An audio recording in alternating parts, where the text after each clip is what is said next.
Hey everybody, what is going on? I hope you guys are all doing well, and welcome to another tutorial video. In this video, I'll be explaining to you guys how you can put on a watermark onto your images in WordPress. So let's get right into it. As you can see, I'm using an online article simply because I don't have a paid plan on WordPress and I cannot have any plugins installed. So I'll be using this in lieu of that. Now, you can also do this in another way without plugins, and that would be to use a watermark software or an online website or service which just provides you with custom watermarks. You can use your own photo editing software to get a watermark and then upload that picture onto the website. However, if you're using a plugin, Easy Watermark is a good one to use.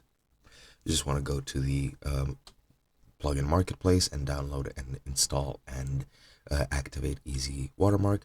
And then once you activate it, you go into tools and then go to Easy Watermark, and then you can start by clicking on add new watermark. This will take you to another screen where you're going to be adding a name such as this and then choosing the type, which is either text or image, and then you're going to add the watermark, which will be shown to you as an image without a background. And once you do that, you can also edit the text options if you want, and you can also modify the alignment and everything by clicking on the well, not really a quadrant, but a section of the image you want it to be in. And after you're done with that, pretty much just need to set up the imaging sizes. And once you're done with that, you can also apply auto watermark to automatically apply that during image upload. You can also select the image types such as JPEG, PNG, and GIFs, as well as post types.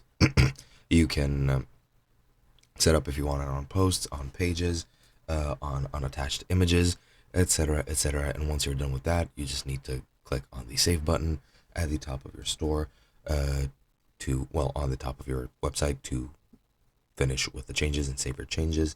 And that is basically it. Now, if you want to watermark already uploaded images, you need to go into Easy Watermark and switch to the Tools tab and then click on Watermark Images under the Tools section.